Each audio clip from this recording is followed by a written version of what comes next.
Mukunda jewellery direct factory rates, no making charges. Madam అసలు రాజధానిలోకి YCP నేతలు ఎందుకు వచ్చారు మేడం? అసలు వైసీపీ నాయకులు కానీ వాళ్ళతో పాటు ఇంకా కొంతమందిని తీసుకొని వచ్చారంటున్నారు. అసలు ఎందుకు వచ్చారు మేడం? జై అమరావతి, జై జై అమరావతి. వాళ్ళు గత ప్రభుత్వంలో అమరావతి రైతుల్ని, రైతు కూలీల్ని, వాళ్ళ చేసిన పనులు ఎట్లాంటి అంటే ఒక సైకో, ఒక పిచ్చి పట్టిన అది ఏ బూతులాగా ఉంటుంది మాట్లాడితే, అట్లానే మాట్లాడను. పిచ్చి పిచ్చిగా చేశాడు జగన్మోహన్ రెడ్డి, పిచ్చి సైకో పాలన చేశాడు. అమరావతి రైతుల్ని, రైతు కూలీల్ని, చిన్న పెద్ద పిల్ల జల్ల అని చూడకుండా, కూడా మహిళలని చూడకుండా వేశ్యల రాజధాని అమరావతి అని అన్నారు, బోగస్ అమరావతి అని అన్నారు. వాళ్ళు ఇష్టం వచ్చినట్టు మాట్లాడారు, వాళ్ళు ఇష్టం వచ్చిన చర్యలు చేశారు, కేసులు పెట్టారు. కనీసం పాదయాత్ర చేస్తుంటే అన్నం తినే దాంట్లో కూడా నీళ్లు పోపించాడు, మట్టి పోపించాడు జగన్మోహన్ రెడ్డి. వాళ్ళకి ఏంటంటే కూటమి పాలనలో ఇప్పుడు జరిగే అమరావతి కట్టడాలను చూసి కుళ్ళు బుట్టి ఒక కుతంత్రంగా ఒక స్కెచ్ చేసుకొని, ఇప్పుడు ఏదో కమిటీ అంట, అది కమిటీయా? వాళ్ళు కమిటీ పేరున వస్తున్నారా? ప్రజల కోసం వస్తున్నారా? నిజంగా ఆంధ్రప్రదేశ్ను బాగు చేసే పనిలేనే సిగ్గుండాలి జగన్మోహన్ రెడ్డి మాట్లాడటానికి. నీకు ఇంకా మళ్ళీ వస్తాను అంటున్నాడు, ఎట్టొస్తావో చూస్తాం మేము. ఎందుకంటే నువ్వు చేసింది ఏందనేది అందరికీ తెలుసు. 5 కోట్ల ఆంధ్రుల కలయ్య రాజధాని, ఎన్నో కళలు. కానీ ఆ రైతులు భూములు ఇచ్చి మేము ఎన్ని ఆశలు పెట్టుకొని ఉంటారు? కనీసం ఒక పంట వేస్తేనే ఒక్కొక్క మొక్కని కనీసం పసిబిడ్డలాగా చూసుకునే రైతులు, ఒక మొక్క నాటినప్పుడు ఆ మొక్కని మనకు పుట్టిన పసిబిడ్డ అసమంటే అట్లాగా మొత్తం కోసేదాకా కూడా చూసుకునే పరిస్థితి రైతులది. అట్లాంటి రైతుని, ఆ భూమిని, ఆ పంటని మీరు వచ్చి నాశనం చేస్తుంటే చూస్తూ ఉంటారు రైతులు. మీ కుతంత్రాలు, మీ కుళ్ళిపోతుతనాన్ని మళ్ళీ మళ్ళీ చూపిస్తున్నారు. మీరు ఎన్నిసార్లు చేసినా పడటానికి సిద్ధంగా ఉన్నారా రైతులు? సిద్ధంగా లేరు. తిరగబడి మీ తాట ఒలిచి చేతిలో పెడతానికి సిద్ధంగా ఉన్నారు ఇప్పుడు రైతులైతే. ఎందుకంటే ఇప్పుడు జరిగే కూటమి పాలనలో చంద్రబాబు గారు, పవన్ కళ్యాణ్ గారు, కూటమి నాయకులు మొత్తం కలిసి రాజధాని అంటే ఎట్లా ఉండాలో ఆల్రెడీ కట్టడాల ద్వారా కానీ, వాళ్ళ ల్యాండ్ పూలింగ్ తీసుకునే విధానం కానీ ఎక్కడ కూడా బలవంతం అనేది చేయలే. బలవంతం చేస్తే ఉన్న 15% వాళ్ళు దగ్గర నుంచి లాక్కోవాలి. ఇప్పుడు ఇంత దూరం రాదుగా బలవంతం చేస్తే. బలవంతంగా తీసుకునేటట్లయితే అసలు ఇప్పుడు వాళ్ళ ఎందుకు మిగులుతాయి ఆ పొలాలు? మీరెందుకు మీ వాళ్ళని పెట్టుకొని ఎవరు మొత్తం ఎటు తిప్పినా సరే నీ సైకో రైతులేగా వాళ్ళు. మీరు చూసుకోండి, ఎక్కడ చూసినా సరే ఆ జగన్మోహన్ రెడ్డికి సంబంధించిన ఆ సైకో బ్యాచ్ తప్పితే మిగిలిన రైతులు మొత్తం స్వచ్ఛందంగా భూములు ఇచ్చారు. రైతులు రమ్మంటేనే వచ్చామని కూడా వాళ్ళు కూడా ప్రెస్ మీట్ పెట్టి చెప్తున్నారు, మేము రమ్మంటేనే వచ్చారు వాళ్ళు అని చెప్పేసి. మేము రమ్మంటే వచ్చామని అంటే ఎక్కడైనా చూసుకోండి, వాళ్ళకు సంబంధించిన బ్యాచే మొత్తం. జగన్మోహన్ వైసీపీకి సంబంధించిన బ్యాచే.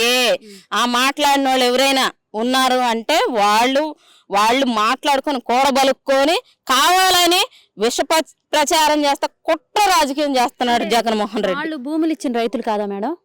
వాళ్ళు భూములు ఇవ్వలేదంటే వైసీపీ వాళ్ళైనా సరే వాళ్ళు అమరావతికి భూములు ఇవ్వలేదా మేడం? వైసీపీ వాళ్ళైనా సరే మళ్ళీ ఇంకో మాట చెప్తున్నా, ఒక అన్నదమ్ముల్లాగా కలిసి ఉండి మనకి రాజధానికి భూములు ఇస్తే బాగుపడతాం అని ఇచ్చిన వాళ్ళు చాలా మంది ఉన్నారు. వాళ్ళని మళ్ళీ మనం తప్పుదోవగా మాట్లాడకూడదు, తప్పుడు మాటలు మాట్లాడకూడదు. ఇచ్చిన వాళ్ళు కూడా ఉన్నారు, కానీ వాళ్ళల్లోనే కొంతమందిని ఏరుకొని ఇవ్వనోళ్ళు ఎవరమ్మా అని చూసుకొని వాళ్ళ ద్వారా రాజధానిలో ప్రవేశించుదామని చెప్పి చేసే కుట్ర ఇదంతా. అట్లాంటి కుట్రలు ఇంకా చెల్లవు, కట్టి పెట్టమని జగన్మోహన్ రెడ్డికి చెప్తున్నా. మేము రమ్మంటేనే వచ్చాం, మేము పిలిస్తేనే వచ్చారు వాళ్ళు, అంటే మేము కూడా భూములు ఇచ్చాం అని చెప్పి కూడా మాట్లాడుతున్నారు. అంటే ఒకవేళ ప్రతిపక్షంలో, అంటే ప్రతిపక్షం లేకపోయినప్పటికీ ఒకవేళ ఉన్నా సరే వేరే పార్టీ అప్పుడు వాళ్ళు చేశారని మరి ఇప్పుడు రానికూడదా మేడం రాజధానిలోకి?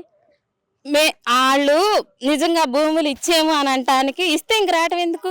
ఇస్తే వాళ్ళతో పనే ఉంది. జగన్మోహన్ రెడ్డి అనుకో వాళ్ళకి ఆ బ్యాచీకి అందరికి పనే ఉంది ఇక్కడ పెనమాకలో కానీ ఉండవల్ల కానీ. అన్యాయం జరిగింది అంటున్నారు కదా, మరి ఎలా? అన్యాయం ఎలా జరిగిద్ది? వీళ్ళు ఏమని ఆలోచిస్తారు? వాళ్ళు భూములు అందరూ ఇచ్చారు, అంతా పరిపాలన అంతా చక్కగా ఉంది, అంతా రోడ్లు డ్రైనేజీలు అన్ని కట్టడాలన్నీ బాగున్నాయి. దీన్ని చూస్తే ఎట్లా ఉంటది? అపోజిషన్ లో ఉన్న వాళ్ళకి కుళ్ళు పుట్టిద్ది. ఆ కుళ్ళు అక్కసి ఎట్లా తీర్చుకోవాలి? ఇట్ట మాట్లాడి మనం ఒక్కళ్ళమన్నా సరే జై జగన్ అంటే ఏమన్నా చింతకాయలు రాలుతాయనన్న విధానంతో చేసే పనులు ఇవి. అర్థమవుతుంది కదా? ఇప్పుడు వాళ్ళే భూములు ఇస్తే అసలు ఇంతవరకు రాదు, ఇంత దూరం రాదు. అంటే ఇదంతా వైసీపీ డ్రామా అంటారా? ఇదంతా వైసీపీ డ్రామా. అసలు కళ్ళకు కట్టినట్టు కనపడుతుంది. ఇప్పుడు ఇంత జరిగింది. ప్రజాస్వామ్యంలో నిజంగా ఉన్న వాళ్ళు అయితే నిజంగా రాజకీయం చేసేది ఇంతేనా? జనం మీద ఆ వజాన్ని ఎగబడి కొడతాం, లాగటం, పీకటం, ఆడవాళ్ళని బూతులు తిడతాం. అప్పుడెట్టా కుట్ర చర్యలు చేశారు, ఇప్పుడు ఎట్లా చేస్తున్నారు? మీకేం పని? ఇప్పుడు మీరు వద్దు అన్నారు, రాజధాని వద్దన్నారు, మీకు ఇష్టం లేదు, అట్లా కాముగా ఉండండి. ఎందుకంటే 100 మంది నడిచింది బాట, 10 మంది నడిచింది బాట అయింది, అంతేగాని ఒక్కళ్ళ నడిచింది బాట కాదు. మేము వచ్చి దూరతాము అంటే మీరు దూరం చూసేం చేస్తారు? నాకు అర్థం కాదు. మేమే వచ్చి చూడాలంటే మీరు ఇది రెచ్చగొట్టే చర్యగా ప్రజలను రెచ్చగొడుతున్నారా? రాజధాని ఇచ్చిన భూములు ఇచ్చిన రైతుల్ని, ఆడబిడ్డల్ని మీరు రెచ్చగొట్టి వాళ్ళని ఇబ్బంది పెట్టి మళ్ళీ క్షోభకు గురి చేస్తున్నారా? వాళ్ళు కడుపు మంటలు రెచ్చగొడుతున్నారా? మీరు వచ్చారు రెచ్చగొడుతున్నారు అంటున్నారు. మరి మీ వాళ్ళు టీడీపీ వాళ్ళు కూడా మరి అక్కడ అభివృద్ధి జరగట్లేదంటే రండి వచ్చి చూసి దూకండి అని కూడా మీరు కూడా చెప్తున్నారు కదా, రండి చూడండి అసలు రాజధాని అభివృద్ధి ఎలా జరుగుతుందని. మరి వచ్చి చూడనియొచ్చు కదా మేడం, మీరు కూడా రాజధాని అవుతుందని వాళ్ళ కళ్ళకు కూడా కనిపించింది కదా. వాళ్ళు వచ్చి చూసి వెళ్ళేదానంతా మాకు ఇష్టమే. మీరు అందరికీ ఇష్టపూర్వకంగా ఇచ్చిన రాజధానిని చెడగొట్టకుండా వచ్చి అందరిని పిలుచుకొని మొత్తం ఇప్పుడు ఊర్లో ఎంతమంది ఉండారో అంతమందిని పిలుచుకొని మాట్లాడండి. మీరు చేసేది మంచి పని అయితే అందరికీ ఉపయోగపడితే ఎవరు వద్దనరు, మిమ్మల్ని అసలు వద్దనరు. ఎందుకంటే అందరూ రాజధాని అంటే అందరికీ హక్కు ఉంటుంది. కానీ మీరు చేసే దుశ్చర్యలు ఎట్లాంటివి అంటే అంతా రాటవే కూలగొడతాం, పడగొడతాం, చెడగొడతాం ఇవి తప్పితే మీకు మంచి చేసే విధానం లేదు కాబట్టే మిమ్మల్ని వద్దంటున్నారు వాళ్ళు. అసలు మీరు చేసే పనులన్నీ చెడగొట్టే పనులు కాబట్టే ఇప్పుడు మిమ్మల్ని ఎలా లేదు అంటున్నారు. లెక్క అయితే ఎలా లేదని ఎందుకు వచ్చింది? మీరు చేసే పనుల వల్లేగా. మీరు రెచ్చగొట్టే పనులు చేశారు, నిన్న వచ్చారు, వచ్చిన వాళ్ళు శాంతియుతంగా వచ్చారా? ఏంది గోండాలను తీసుకొస్తారా? ఏంది ప్రజాస్వామ్యంలో మీరు చేసే పనులు ఏంది? పగలగొట్టడం, ఎరగొడటం, గోండాలను తీసుకొచ్చి అప్పుడు చూస్తే టీడీపీ ఆఫీస్ పగలగొట్టిన వాళ్ళని తీసుకొచ్చారు. అంతా కనపడతానే ఉంది కదా మీరు చేసే పనులు. మీరు మంచిగా చేస్తే మీరు మంచిగా వస్తామమ్మా, స్వచ్ఛందంగా మీరు మా భూములు ఇచ్చారు, మీకోసం పని చేస్తాం, ఎవరన్నా ఇవ్వని వాళ్ళని కూడా ఈ రాజధానికి మేము కూడా ఆమోదిస్తాం అని అంటే మేము కూడా ఏమనం. మీరు చేసే పని అదొక చండాల పని కాబట్టి భాష మార్చి మాట్లాడాల్సి వస్తుంది కొన్ని చోట్ల, అందుకే ఆపుకుంటున్నాం. మన ప్రభుత్వం వచ్చి గత 2 సంవత్సరాలు అవుతుంది. 2 సంవత్సరాలకు ముందు వాళ్ళ ప్రభుత్వంలో భూములు ఇవ్వనోళ్ళని ఇచ్చిన వాళ్ళని అసలు ఈ అమరావతిలో ఈ రాజధాని ప్రాంతంలో ఎన్ని ఎకరాల భూమి ఇచ్చారు, ఎవరిచ్చారు, ఎవరు ఇవ్వదు అసలు వైసీపీ పార్టీ వాళ్ళకి తెలుసా? ఏంటి ఏ ల్యాండ్ పుల్లింగ్కి ఇచ్చారు, ఏ ల్యాండ్ పుల్లింగ్కి ఇవ్వలేదు, ఎక్కడ ఏ అభివృద్ధి జరుగుతుంది అసలు కనీసం ఎవరు ఇవ్వలేదో వాళ్ళ రైతుల పేరు కూడా ఈ వైసీపీ ప్రభుత్వానికి తెలియదు. చెప్పాలి అంటే ఏదో 4 వెళ్ళి రమ్మన్నారు వచ్చేసాము అంటే మీరు రైతుల పక్షాన మాట్లాడతాను కానీ వచ్చామన్నారు, బాగానే ఉంది. మీరు రైతులేరి, మీరు వచ్చారు, మీ అంబటి రైతులేరి, గోండాలు రౌడీలా మీ అంబటి ఉంది, వీడియోస్ చూస్తున్నాగా, గోండాలు రౌడీలా మీ అంబటి ఉంది, రైతులు ఏరి. సరే మీ పక్షాన తెలుగుదేశం పార్టీ తరఫున మా మీద దౌర్జన్యం చేసిందని చెప్పి మీరు అంటున్నారు. ఏంటి తెలుగుదేశం పార్టీ తరఫున దౌర్జన్యం మేము చేసామని అంటే మీ తరఫున కూడా మిమ్మల్ని అన్న రైతులు మీ అంబటి ఉండాలి కదా, వాళ్ళు ఏరి. మీరు అసలు ఎందుకు వచ్చారు? ఈ ప్రభుత్వాన్ని ప్రశ్నించే హక్కు వైసీపీ పార్టీకి లేదు అసలుకి చెప్పాలి అంటే. ఒకటి, ఈ ప్రభుత్వం ప్రజలకి మంచి చేయాలని అనుకుంటుంది, ఇవ్వని వాళ్ళకు కూడా మనకు అవసరమైనంత వరకే తీసుకొని మిగతా వాటిని వాళ్ళ పొలాలని వాళ్ళకే వదిలేస్తున్నారు. గత 5 ఏళ్లుగా లేని ప్రేమ ఇప్పుడు ఎందుకు వచ్చిందంటారు అసలు వైసీపీ నేతలకి రైతుల మీద? మరి అప్పుడేమో కొట్టారు, వాళ్ళ మీద దాడులు చేయించారని చెప్పారు, అంటే రాజధాని రైతులు కానీ మహిళలు కానీ మరి ఇప్పుడు వాళ్ళ మీద ఎందుకు ఇంత ప్రేమ వచ్చి మరి వైసీపీ నేతలు రాజధానికి వచ్చారంటారు?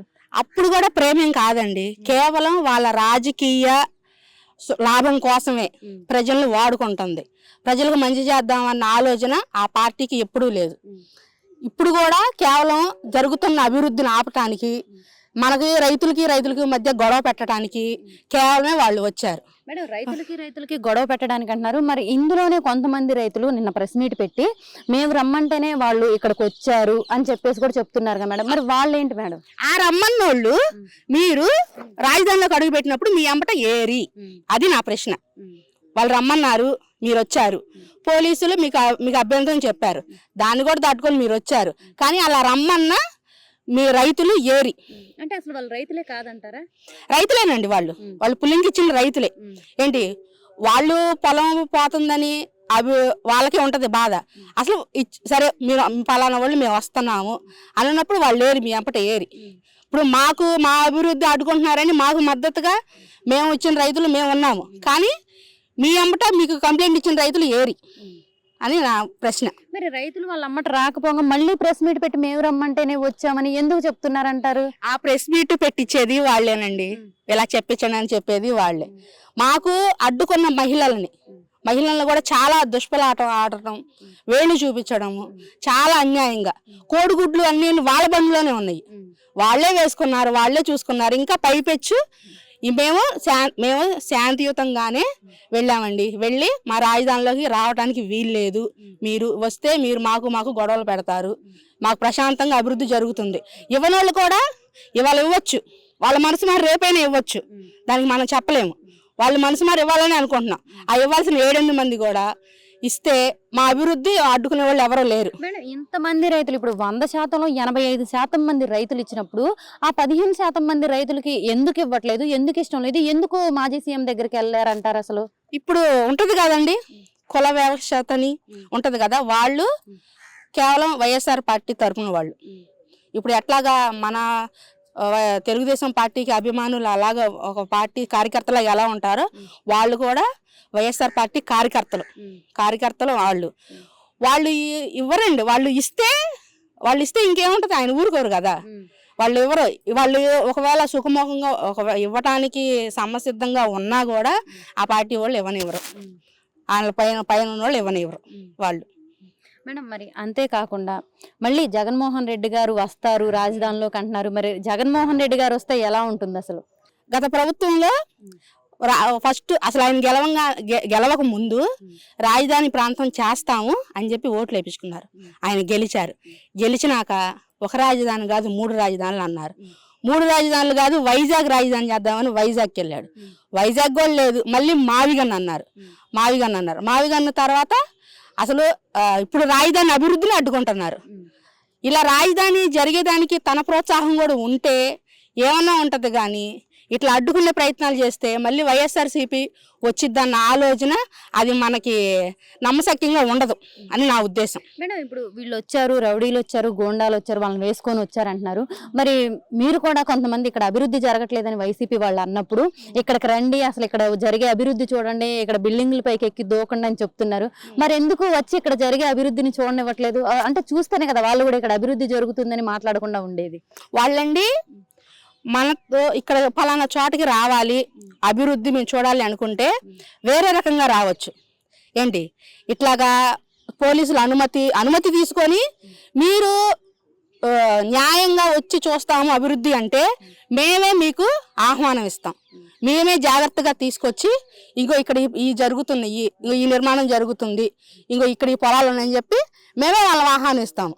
ఏంటి, కానీ మీరు రాజకీయ కక్షతో ఏంటి వాళ్ళు ఇట్లాగా ఏదో పొలం ఇవ్వని వాళ్ళని మేము ఏదో చేసేసాము, ఈ ప్రభుత్వం ఏదో చేసేసిందని చెప్పి చేయటానికే మీరు వస్తున్నారని మా ఉద్దేశం. మీరు మరి ఎక్కడ ఏ నిర్మాణం జరుగుతుందో చూడాలి అనుకుంటే మీరు న్యాయపరంగా చట్టపరంగా వస్తే మేము కూడా ఆహ్వానిస్తానికి సిద్ధంగా ఉన్నాం.